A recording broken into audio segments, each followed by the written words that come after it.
Vamos lá, boa tarde a todos. Boa tarde a todos os segundos anos. Estamos começando mais um ano letivo, né, via live. Coloquem o nome no chat, a série também. Parabéns a todos, né, que estão aqui e que a gente consiga mais um ano de aprendizado aí, de muitas coisas boas, né? A gente sabe que o ano passado foi um ano bastante difícil. Esse ano também, né? A gente estava com expectativas um pouco melhores. Começou também um pouco difícil, mas tenho certeza que tudo vai se normalizar e nós teremos um segundo ano de bastante coisa boa acontecendo. Infelizmente, a gente ainda não voltou, né, totalmente para o presencial, mas em breve, se Deus quiser, a gente volta e a gente vai poder se ver, se falar, fazer piada, brincar um com o outro. Mas enquanto isso não acontece, né, vamos lá ao que tem para hoje, que são as nossas lives, né, as nossas conversas aqui. E eu vou começar as nossas aulas fazendo uma retrospectiva, né, uma retrospectiva básica de alguns pressupostos necessários, né? Então, se vocês ouvirem uma porta batendo ou algum tipo de barulho, não fiquem incomodados, porque como a gente está na escola, isso é natural que aconteça, tá bom? Então nós vamos fazer uma releitura de algumas habilidades e competências que são necessárias nesse processo. Tem alguém já testando aí, ou levantar a mão? Quem que levantou a mão? Ô, professor, Quer é para falar? falar que a Jamile avisou que ela não vai participar, que ela está no acolhimento agora. Ah, tá bom. Muito obrigado, Kézia. Vocês viram aí que tem agora uma função interessante, desde o ano passado, né, que é o levantar a mão. Vocês podem usar aí, fiquem à vontade. Pode ser que eu não veja quando eu estiver apresentando, tá? Ou vocês abram o microfone, caso queiram fazer alguma pergunta, e fiquem à vontade, tá?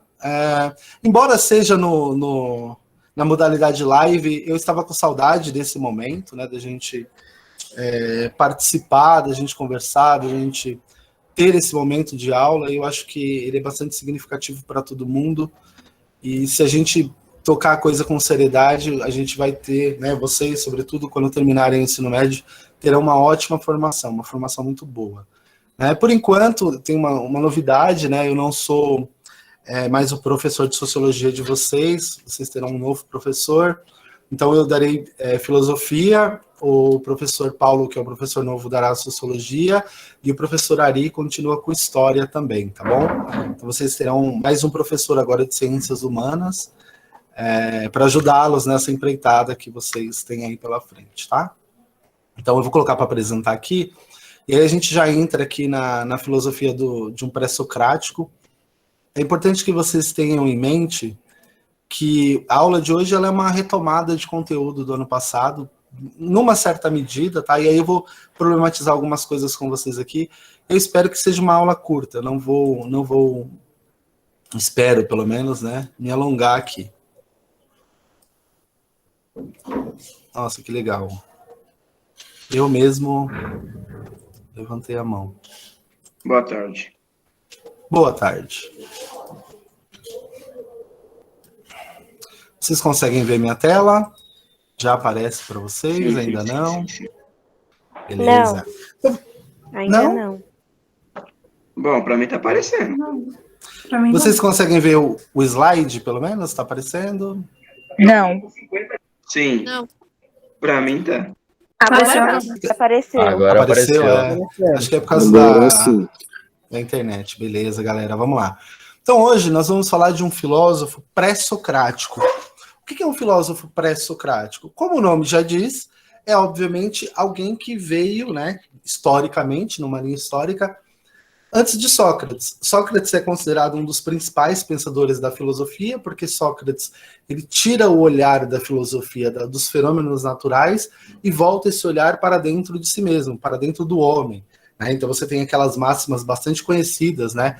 Conhece-te a ti mesmo, só sei que nada sei, que são concepções que, embora não sejam propriamente ditas pelo próprio filósofo, elas parte-se do pressuposto que são afirmações que ele faria. Então, o Sócrates ele vai transformar a filosofia em algo antropológico, em algo humano. E antes do Sócrates, né, nós tivemos alguns pensadores bastante importantes. Talvez o mais importante de todos eles seja esse autor do qual nós vamos falar hoje, que é o Heráclito de Éfeso, pensador bastante importante. É importante também que vocês tenham em mente, tá? Isso é muito importante porque eu dei uma relida nos conteúdos do Enem e percebi que isso caiu, né? Normalmente não cai, mas a gente sabe que o Enem ele é cíclico e uma hora volta, né? Como vocês vão fazer só no ano que vem, então é bem importante que vocês tenham isso em mente. Antes dos primeiros filósofos gregos, desses pré-socráticos dos quais nós estamos falando aqui, havia no Egito e em outras localidades do Oriente pensadores que estavam muito ligados à religião, que eram também sábios. Esses pensadores que eram também sábios, eles disseram muita coisa, e muita coisa do que eles disseram foi anotado, foi escrito por alunos, por discípulos, e essa sabedoria chegou até nós por meio de vários recortes textuais, por meio de vários pedacinhos. E aí o que acontece? Quando a gente vai estudar filosofia, existem duas linhas, né, dentre os historiadores da filosofia, e essas duas linhas elas apontam em direções diferentes. A primeira linha vai dizer o seguinte: esses primeiros filósofos gregos, esses pré-socráticos, esses filósofos que vieram antes do Sócrates, eles fizeram o seguinte, essa é a primeira linha. Eles pegaram o conteúdo de sabedoria do Egito, da Babilônia e de outros lugares, fizeram uma síntese e transformaram isso naquilo que a gente hoje chama de filosofia. Então eles pegaram algo que já existia, a gente chama isso de fenômeno orientalista. Pegaram algo que já existia e transformaram esse algo em alguma coisa que se tornou a posteriori a filosofia. Outros pensadores vão dizer o seguinte: embora houvesse historicamente muitas sabedorias, somente a partir dos gregos, desses pré-socráticos, a filosofia de fato se constituiu. Por quê? Porque eles aplicaram essas narrativas mitopoéticas, que é uma mistura de mitologia e poesia, a razão, a racionalidade, aquilo que a gente chama de logos, né? Logos é a palavra grega para razão. E aí o que acontece, senhores? Essas duas linhas, elas seguem em direções diferentes. Uns vão dizer que os primeiros filósofos gregos pegaram um conteúdo que já existia e sintetizaram e transformaram nisso que a gente chama de filosofia.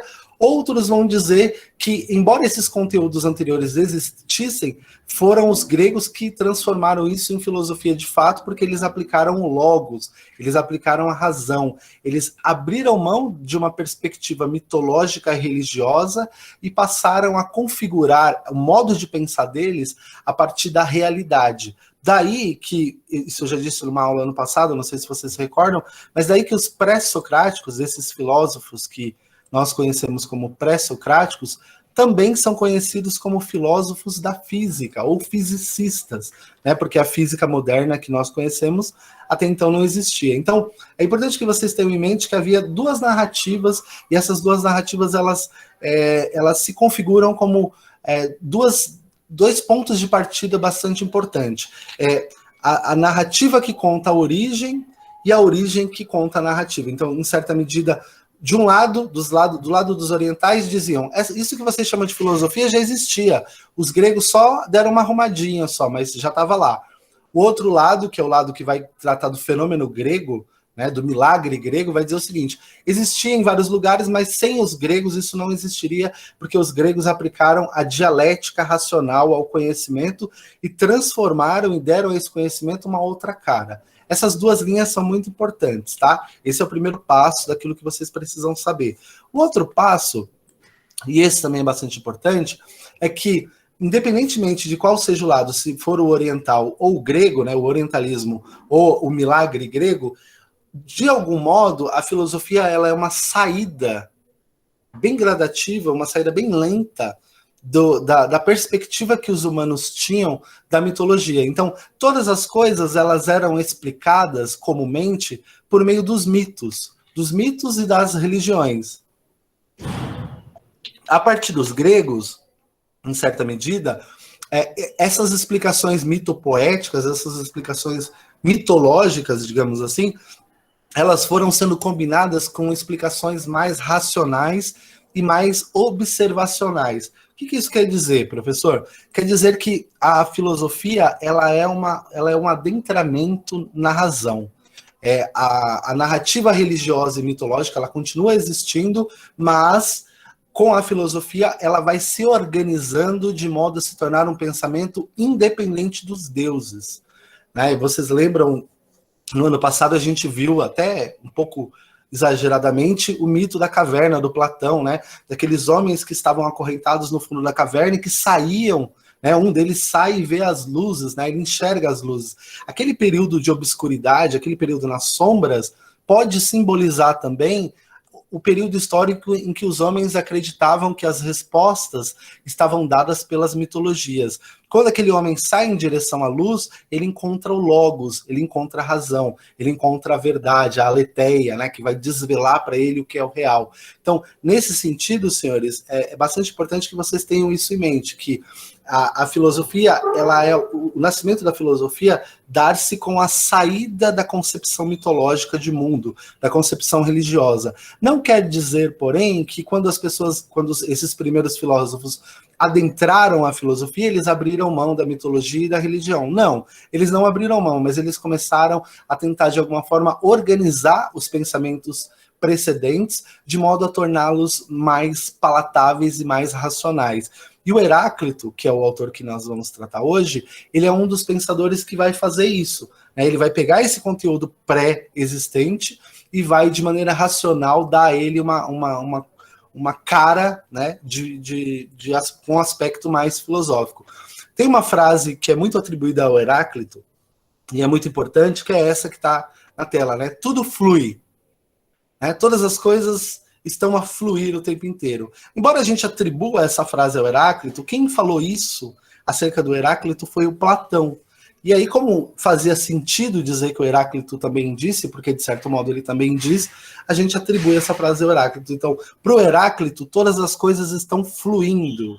Né? O Heráclito, ele é conhecido como filósofo do devir. O que é o devir? O devir é o que está acontecendo. O devir é a mudança que está chegando. Então, quando vocês pensarem no filósofo Heráclito, vocês precisam pensar que ele é o filósofo que diz que tudo está mudando o tempo inteiro e que nada é idêntico a si mesmo. O que isso quer dizer, professor? Ele está dizendo o seguinte: esse coelhinho aqui, ó, embora ele seja feito de material que não é perecível, com o tempo ele está sendo alterado, ele está sendo mudado. E o tempo, né, dentro dessa concepção, altera todas as coisas.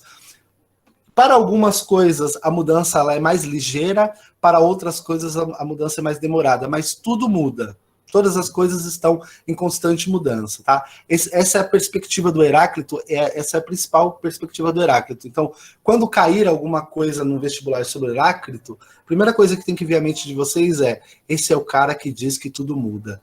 É interessante vocês pensarem, porque o Heráclito ele tem uma frase que é maravilhosa. Ele diz assim: tudo muda, exceto o fato de que as coisas mudam. Quer dizer o seguinte: a única coisa que não muda é que muda sempre. É um pouco complexo, mas eu acho que vocês entenderam. Então ele está dizendo o seguinte: a mudança é a única coisa que não muda, porque ela é permanente. Está tudo mudando, menos o fato de que as coisas mudarão. Né? E aí, essa perspectiva ela precisa estar presente na concepção de vocês. Quando vocês forem tratar do Heráclito, quando vocês forem pensar no Heráclito, vocês têm que pensar nessa concepção de que, para ele, a única coisa que não muda é o fato de que as coisas vão mudar. O resto todo muda sempre. Tá? Aqui tem algumas informações biográficas dele, né? Ele nasceu em Éfeso. Vamos um atrasildo aqui. Ele nasceu em Éfeso, na Jônia, e também procurou compreender a multiplicidade do real. Ao contrário de seus contemporâneos, como Parmênides, Heráclito não rejeitava as contradições e queria aprender a realidade na sua mudança e no seu dever. O Parmênides, eu vou dar uma aula só sobre o Parmênides, mas é interessante que vocês entendam que o Parmênides também é um filósofo pré-socrático, ou seja, esses homens eles nasceram ali mais ou menos 500 anos antes de Cristo, né? E o Parmênides, ele vai dizer o seguinte: nada muda. Ele é exatamente o contrário do que diz o Heráclito. O Parmênides vai dizer: todas as mudanças que nós vemos acontecer, elas são mudanças meramente da aparência, porque a essência permanece a mesma. Então, por exemplo, a água, né? Vou dar um exemplo que caberia para o Parmênides, que é esse autor que eu estou citando aqui. O Parmênides vai dizer: a essência da água é uma só. ela pode estar no estado líquido, sólido ou gasoso, mas a essência da água é aquela. Para o Heráclito, a essência da água é a própria mudança. Então, existe uma diferença entre o Parmênides e o Heráclito, porque o Parmênides ele vai dizer o seguinte: tudo é imóvel o tempo inteiro. Enquanto o nosso amigo Heráclito vai dizer o seguinte: tudo muda o tempo inteiro. Isso é bastante importante, por quê? Só um minutinho, senhores. Depois. Isso é muito importante por quê, senhores? Porque, de um modo ou de outro, o Parmênides e o Heráclito, eles são antagônicos. Eles estão colocados em posições diferentes. O Parmênides tem uma filosofia bastante complexa também, a qual a gente vai entrar futuramente. Mas é importante que vocês tenham essa noção de que as mudanças que estão acontecendo, elas acontecem porque, segundo o Heráclito, tudo está em constante mudança.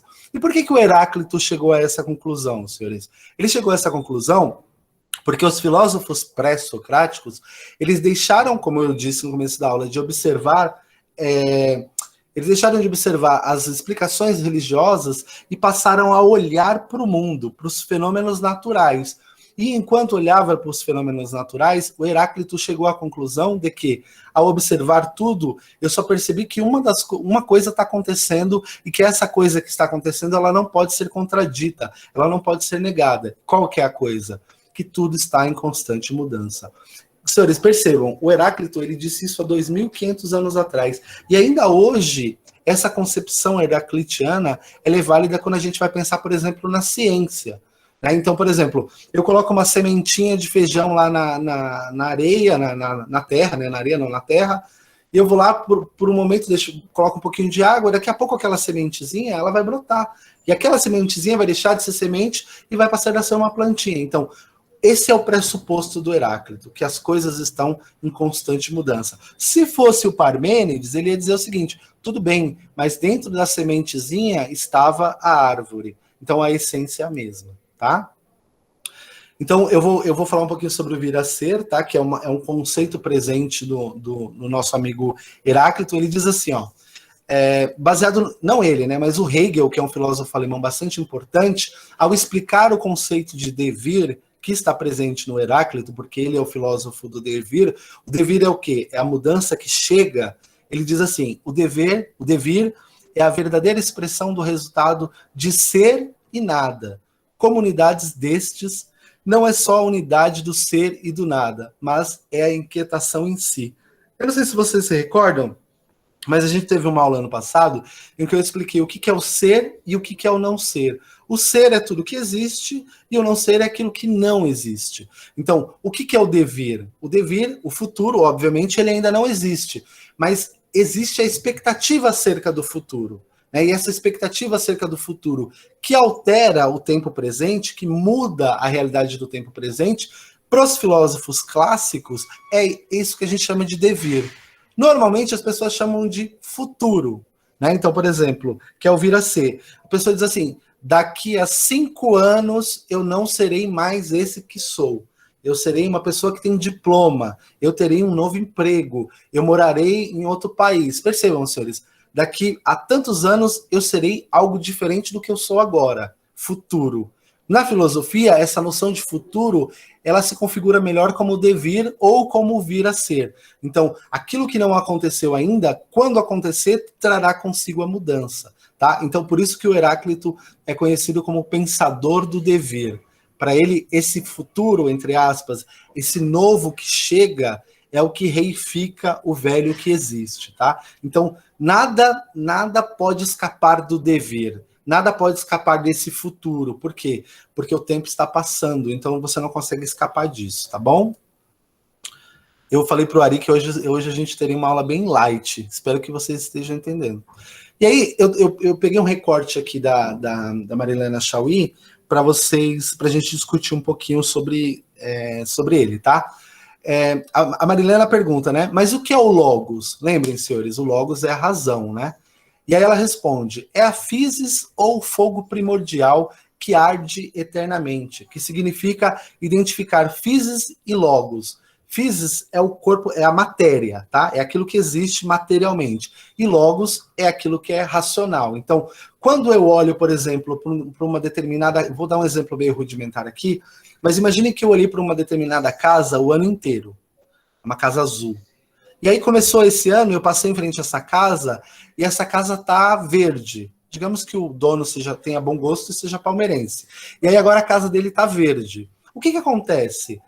O meu logos, a minha razão, percebeu a alteração, a mudança física, né? Uma mudança, embora seja da cor, né? Mas percebeu uma mudança objetiva na materialidade. Então, em certo sentido, o logos, que é essa razão, ela vai, segundo o Heráclito, se revelar para nós por meio da matéria, por meio das mudanças que acontecem na nossa realidade, tá? Então, continuando aqui, ele diz assim, significa afirmar que o mundo é um cosmo. O que é um cosmo, senhores? É uma ordem, tá? Quando a gente fala o mundo, o universo é um cosmos. O que a gente fala? O que a gente está querendo dizer? Que é um ambiente com uma certa ordem pressuposta, né?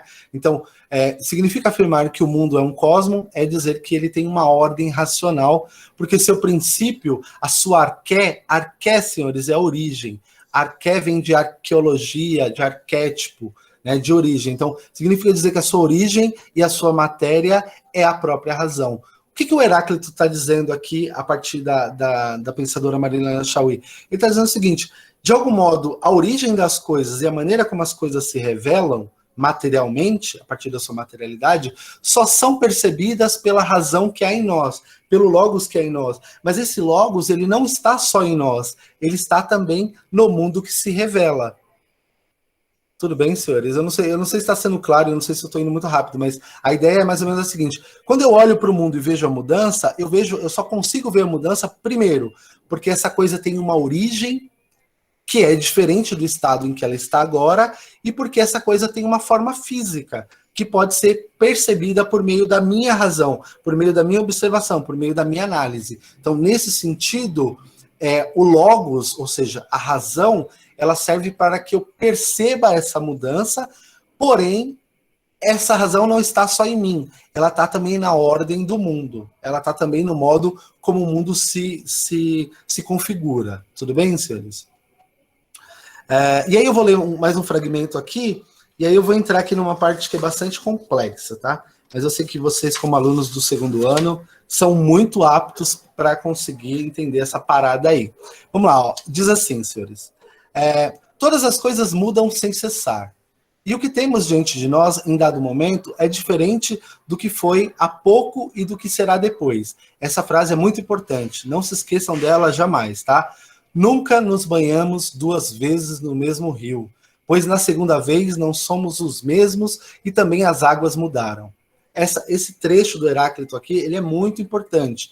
Se eu for agora e pisar no rio, sair, vou fazer outra coisa, quando eu voltar, o rio não é mais o mesmo porque a água passou, a água correu.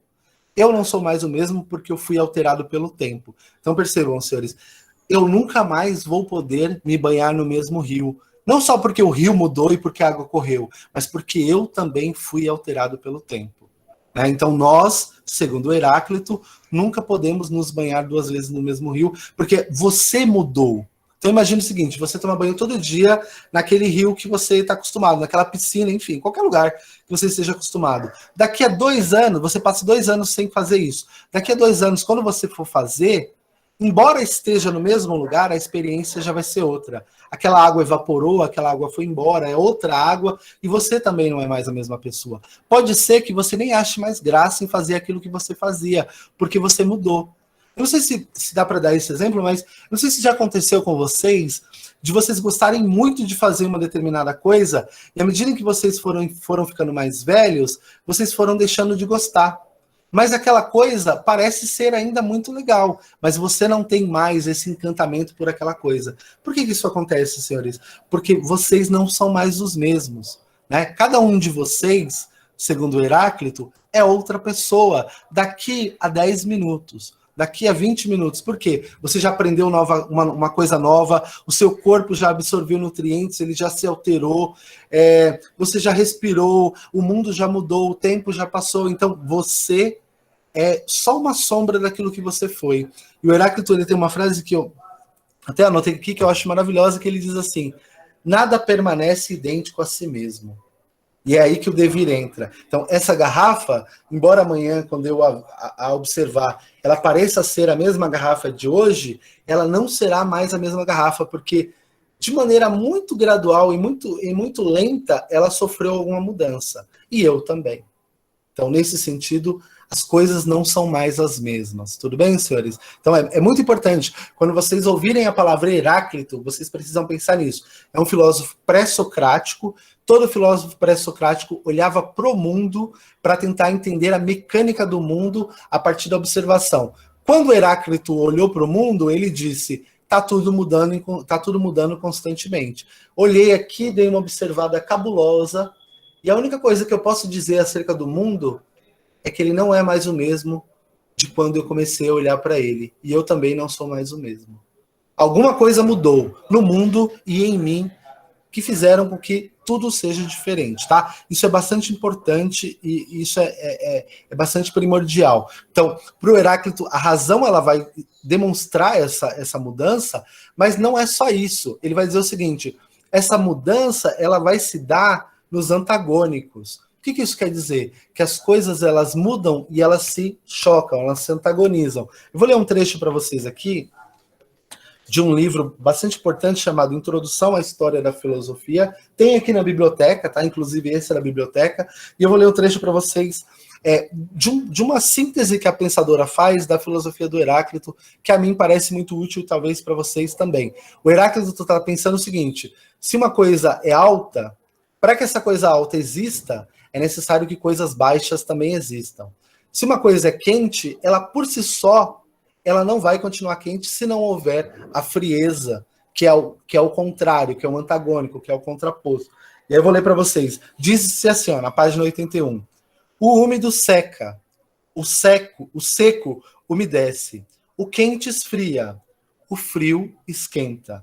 A vida morre, a morte renasce. O dia anoitece, a noite amanhece. A vigília adormece.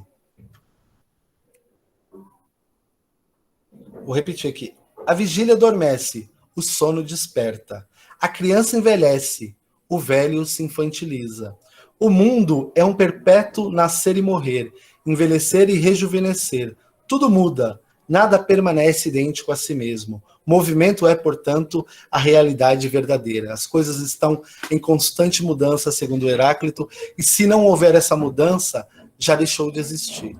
E aí o que eu vou dizer agora é bastante interessante e bastante complexo, que é o seguinte: para o Heráclito, a essência de tudo é a mudança. E o que não muda, morreu. Mas morreu não no sentido que a gente toma biologicamente, mas o que não muda é não ser. Lembra daquela aula? Ser e não ser. O não ser é o que não existe. Aquilo que não muda é exatamente aquilo que não existe. Então, se uma coisa deixou de mudar, provavelmente ela também deixou de existir. Porque enquanto ela existir, enquanto ser ontológico, ela também vai mudar, tá? Isso é bastante importante que vocês tenham em mente, tá, senhores? Aí eu vou colocar aqui mais um recortezinho para vocês darem uma olhada. Eu estou baseado, esse recorte e esse comentário está baseado no livro didático de vocês, tá? Então, vocês, quando estiverem presencial, vão receber o livro didático. Nesse livro didático tem esse recorte do qual eu tirei, tá? Professor, Oi. Para o Heráclito, né, tudo tem que ter um contraposto, tipo, se existe o bem, existe o mal. Enfim, esses contrapostos. Sim, é a Bruna que está falando, né, Bruna? Isso. Exatamente, Bruna. Tudo tem um contraposto, mas ele está pensando nesse contraposto como uma coisa material mesmo, sabe? Tipo, se existe o quente, então tem o frio. Porque a ideia do Heráclito é a seguinte: para que uma coisa exista, ela precisa do seu antagônico. Então, a gente só sabe que uma coisa é quente, eu vou dizer uma coisa meio rudimentar aqui, mas você só sabe que uma coisa de fato é quente porque você já teve o contraposto, você já tocou em algo frio. Se tudo que você tocasse fosse quente, você não ia conseguir diferenciar o quente do frio. Então, para ele, o que constitui a identidade, o que ele chama de essência de uma coisa, é exatamente o seu outro lado. Então, vou dar um exemplo para vocês, que é um exemplo que o Heráclito falou 2.500 anos. O Palmeiras só é muito grande, só é o maior time do Brasil, porque a gente tem o Corinthians. Entende? Então, você tem um lado contrapondo o outro. Então, se o Corinthians ficar ruim e perder, fica ruim para o Palmeiras também. Ou São Paulo, ou Santos, mas a ideia é a seguinte, tem que ter sempre um contraponto. Né? Baseado, inclusive, numa fala que a gente teve naquela aula do Batman, né? Em que o Batman parou de fazer a sua vigília, o Coringa abandonou o crime. Por quê? Porque um dependia do outro. Né? Nesse sentido, essa metáfora cabe para o Heráclito também. Então, dá para falar também, Bruno, do bem e do mal, tá? Só que aí seria o bem e o mal como uma falta, né? Alguém tem mais algum questionamento a fazer? Fiquem à vontade. Então eu vou ler aqui para vocês um trecho do livro, e aí a gente vai entrar aqui numa parte mais aberta da aula, tá bom? Então diz assim, ó, para Heráclito, o ser é o múltiplo. Não apenas no sentido de que há uma multiplicidade de coisas, mas por estar constituído de oposições internas. O que mantém o fluxo do movimento não é o simples aparecer de novos seres, mas a luta dos contrários, pois a guerra é pai de todos, rei de todos. É da luta que nasce a harmonia como síntese dos contrários. É como se a realidade em si ela estivesse em guerra, ela estivesse em conflito. Então a essência se dá nesse choque entre os antagônicos. Daí o fato da guerra ser o pai de todas as coisas, né? Ela está ligada ao fogo primordial. Eu não sei se vocês conseguem visualizar bem, mas ao lado da frase tem um recortezinho da Alice, no País das Maravilhas, né? E aí ela diz assim, ó, quando acordei, eu sabia quem eu era, mas acho que mudei muitas vezes desde então. A melhor maneira de vocês entenderem o Heráclito é vocês observarem o Alice no País das Maravilhas. No Alice no País das Maravilhas, as mudanças elas acontecem diante dos nossos olhos. Tem um momento em que a Alice está grande, tem um momento em que a Alice está pequena, tem um momento em que as coisas se alteram diante dos olhos da Alice. Quando o Lewis Carroll escreveu o texto, ele estava sob forte influência do Heráclito. Embora ele fosse um professor de lógica, o autor do Alice no País das Maravilhas, havia uma forte influência desse pensador grego antigo na literatura dele. Então, basta observar, né? Vai lá no final de semana e assiste Alice no País das Maravilhas, que vocês vão ver vários elementos heraclitianos lá presentes. Por que eles estarão lá presentes? Porque no mundo das maravilhas, no mundo em que a lógica ela se aparta, tudo pode acontecer. Né? Inclusive a mudança diante dos nossos olhos. Isso é muito importante, né? Porque, embora seja uma figura de linguagem, seja uma metáfora, seja uma coisa que não está ligada ao real, a grande verdade é a seguinte, quando você observa cientificamente as coisas também estão em constante mudança. Não só no mundo da ficção, mas no mundo real, no mundo da praxis também. Né? O exemplo da semente. Coloca a sementinha na areia, na terra, daqui a pouco aquela sementinha é uma planta. Aí aquela planta, ela cresce, ou sei lá, se for uma árvore, dá fruto, o fruto cai, apodrece, vira semente de novo, vira adubo, muda a terra. Então, percebam, senhores, a mudança constante, ela não para, tá? Deixa eu ver aqui se tem mais alguma coisa para os senhores.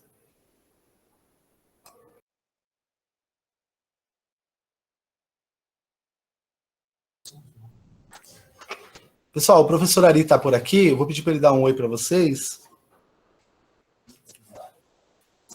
Dá um oi para eles aqui, Ari. Isso aqui é o quê? É os alunos que estão no acolhimento. Ah, tá. Olá, galera. Bem? Só lembrando para vocês que estamos retornando. Gilvan vai estar com vocês aí com filosofia. E só para voltar falando do exemplo do Palmeiras, só lembrando para vocês que o Palmeiras não tem mundial. Tchau. Olha, ele tá gravando ali. Eu sei, mas não tem problema.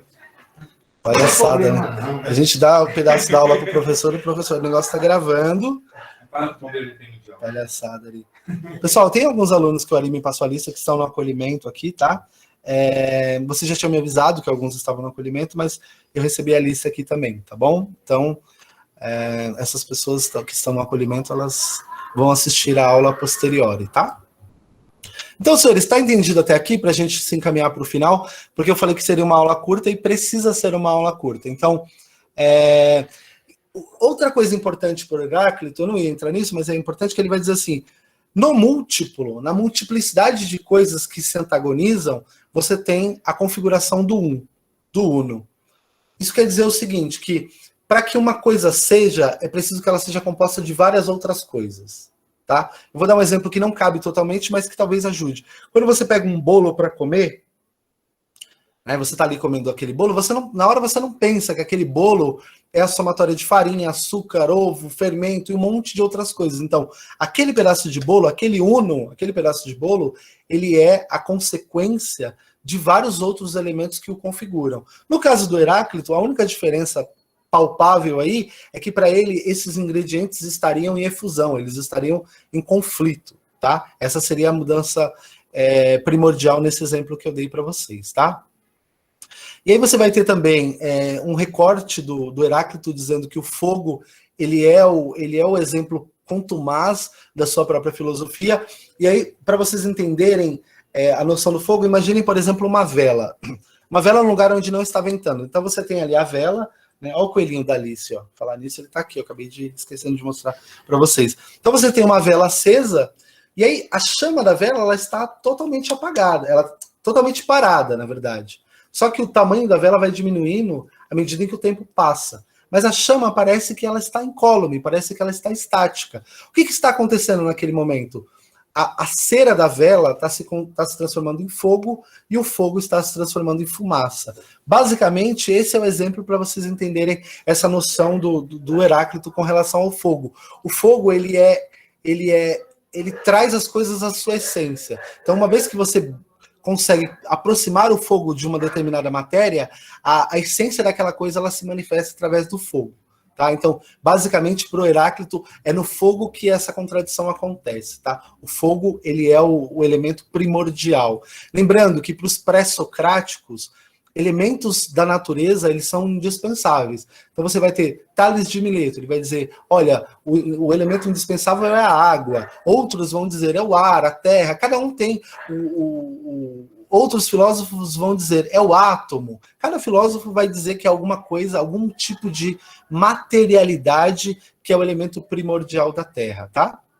No caso do Heráclito, para ele é o fogo e a constante mudança. Então, quando vocês pensarem no Heráclito, pensem na mudança, nessa alteração da realidade. E aí eu coloquei aqui para vocês um trechinho de uma música, né, uma música do Nando Reis. Há outras músicas que vocês podem pensar também. Eu lembro que eu dei essa aula ano passado, as pessoas me trouxeram outras letras de outras músicas de autores que eu nem conhecia, que poderiam, em alguma medida, ser utilizadas. Como eu conheço pouco de música, eu acabei usando essa, que é uma música que eu conheço um pouco melhor. Mas vocês podem pensar em outras alternativas. Quando eu enviar para vocês o formulário, vocês podem pensar em outras alternativas de músicas que sirvam aí, tá bom? Então eu vou colocar só um pedacinho dessa música para vocês perceberem como a influência do Heráclito continua, mesmo 2.500 anos depois, tá?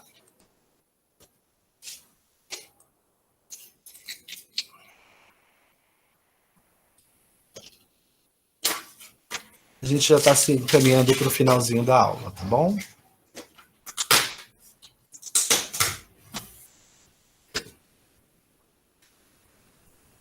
Tá aparecendo para vocês? Acho que sim, né? Tá compartilhando.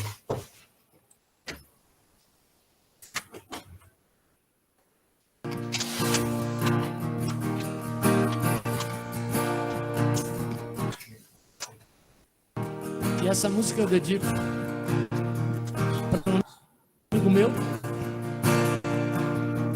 que participou durante muitos anos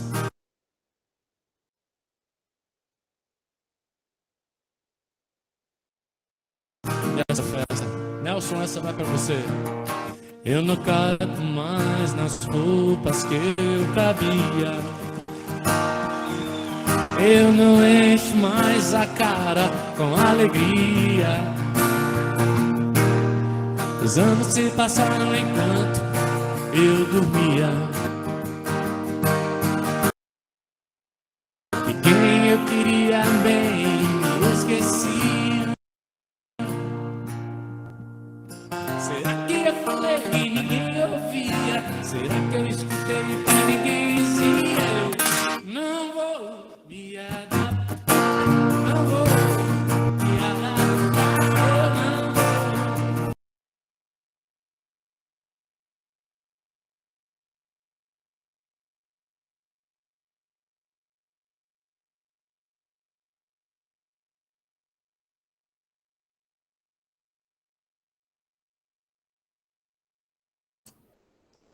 Bom, senhores, eu acho que picotou um pouco para vocês, mas esse início aí, ele vai mostrar para vocês a influência do Heráclito, que é uma influência, às vezes, intencional, às vezes é uma influência subjetiva, tá? Então, o trecho da música Não Vou Me Adaptar diz assim, ó, eu não caibo mais nas roupas que eu cabia, eu não encho mais a casa de alegria. Os anos se passaram enquanto eu dormia, e quem eu queria bem me esquecia. Será que eu falei o que ninguém ouvia? Será que eu escutei o que ninguém dizia? Eu não vou me adaptar. E a adaptação, vocês sabem bem, é se submeter a alguma coisa e abrir mão dessa concepção de mudança, de identidade, de essência. Aí ele diz assim, ó, eu não tenho mais a cara que eu tinha, no espelho essa cara já não é minha.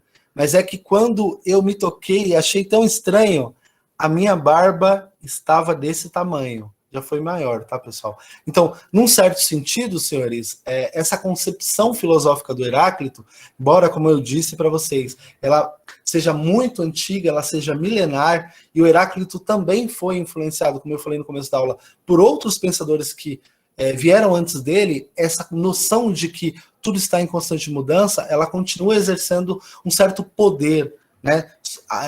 Um poder subjetivo e às vezes objetivo na maneira como as pessoas veem a realidade, na maneira como elas veem a arte e, sobretudo, na maneira como elas analisam o mundo. Então, quando a gente for tratar do Parmênides, que é o filósofo que antagoniza o Heráclito, uma parte das pessoas vai dizer o Parmênides tem mais razão do que o Heráclito. Outra parte vai dizer o Heráclito tem mais razão do que o Parmênides. Por quê? Porque vai depender muito da nossa cosmovisão, isto é, vai depender muito da maneira como a gente enxerga o mundo e essa adequação, né, da qual o autor está falando, para a gente tomar um lado, para a gente escolher um lado. Mas, independentemente de qual seja o seu lado, né, se você é Heráclito Team ou Parmênides Team, é importante que vocês entendam que os dois lados têm ótimos argumentos e por isso que são dois dos principais pensadores pré-socráticos. Claro, tem outros também muito importantes, como o próprio Tales, mas muitas questões que o Heráclito trouxe à tona, elas até hoje são discutidas pela filosofia, pela ciência, pela arte. Muitos autores, inclusive a Marilena Chauí e o Giovanni Reale, que são dois pensadores que têm um olhar totalmente diferente um para o outro, eles dizem o seguinte, que boa parte da filosofia contemporânea nasceu na pena do Heráclito, naquilo que ele escreveu. Isso é muito importante também, tá? Num certo sentido, para a gente se encaminhar para o final da aula, é importante que vocês entendam que... Oi! Desculpa interromper, mas... Pode falar. Pode comparar tipo, essa música com a teoria de Darwin, da adaptação das espécies de animais ao ambiente? Sim, pode. É que talvez fique até melhor, né, no caso do evolucionismo, porque você tem só uma parte que talvez não caiba, Bruna, que é a parte do não vou me adaptar, né? Porque pro Darwin, quem sobrevive, quem resiste, quem perdura, são exatamente aqueles que conseguem se adaptar. Nessa luta, não são os mais fortes, são os mais adaptáveis. Então, num certo sentido, ele está dizendo, eu não vou me adaptar. Então, ele não vai evoluir, porque a evolução depende dessa adaptação. Mas sim, né? Porque você está pensando sobre a perspectiva da mudança. Nesse sentido, sim. Porque ele diz, olha, eu não caibo mais nas roupas que eu cabia. Se ele não cabe mais, alguma coisa aconteceu. Provavelmente ele deu uma engordadinha, ou ele cresceu, né? Ele era criança e se tornou adulto, ou ele era um pouco mais magro e engordou, mas de certa forma houve uma mudança. A essência permanece nessa mudança, mas há uma mudança física, que é exatamente dessa mudança que o Heráclito está falando. Para o Heráclito, é importante que vocês entendam que, baseado na sua outra pergunta, que nos antagônicos você tem a essência da coisa em si. Então, dentro da noite está o dia. Dentro do dia está a noite. Dentro do quente está o frio. Dentro do frio está o quente. No alto está o baixo. No baixo está o alto. As coisas em si mesmas, né, elas têm uma semente do que as antagoniza. Tá? Porque senão elas não teriam a sua própria essência. Bom, senhores, eu acho que é isso, né? Eu tentei fazer uma aula mais... A ideia aqui era fazer uma aula mais introdutória mesmo. Se vocês tiverem algum questionamento, alguma dúvida, façam uma pergunta agora. Vou mandar para vocês um formulário, né, que vocês vão preencher na próxima semana, que é um formulário mais tranquilo também. Vou só apresentar algumas imagens para vocês e vocês vão interpretar essas imagens a partir dessa concepção do próprio Heráclito, tá? Então, é importante que vocês tenham em mente, né, fazer aquela revisãozinha básica no final da aula, que o Heráclito é o filósofo da mudança. Esse é o ponto principal. Frase importante, nós não nos banhamos no mesmo rio mais de uma vez, você só vai entrar e se banhar no rio uma vez na sua vida, porque quando você voltar ao rio e você não são mais os mesmos, a única coisa que não muda é que tudo muda, ou seja, a única coisa que permanece é a mudança. Isso é muito importante na filosofia do Heráclito, e as coisas acontecem e subsistem no conflito dos diferentes, dos antagônicos. Então, basicamente, essa é a síntese da filosofia heraclitiana. Adiante, né, a posteriori, nós vamos abordar o Parmênides, tá? E aí vocês vão perceber que o que parece muito óbvio, parece que o Heráclito está dizendo uma coisa que é muito óbvia, muito lógica. A gente sabe que tudo muda, mas a gente está num tempo em que a ciência já avançou bastante. Eles estavam num tempo em que a ciência não existia, era uma época pré-científica. Então, para eles, essas observações que nós fazemos hoje e que nós vemos como óbvias, para eles eram grandes descobertas. Quando a gente estudar o Parmênides, vocês vão perceber que muita coisa que o Heráclito diz e que parece ser óbvia, pode ser questionada, tá? Então, é isso, senhores. Acho que se não há mais nenhuma dúvida, eu vou me encaminhar para o encerramento. Muito obrigado pela presença de todos, foi um prazer revê-los, mesmo que seja só os avatares, né? Porque vocês não abrem a câmera, provavelmente não estão tão bonitos assim. E a gente se vê na próxima semana. Se houver algum questionamento, alguma dúvida que você teve para além da live, viu, professor? Teve uma hora que eu me lembrei de uma outra coisa que você falou, vocês podem mandar mensagem no meu WhatsApp, todo mundo aí, eu creio, tem o meu WhatsApp, tá bom? É isso, senhores. Vamos nos encaminhar para o final, vou deixar de gravar aqui, tá bom?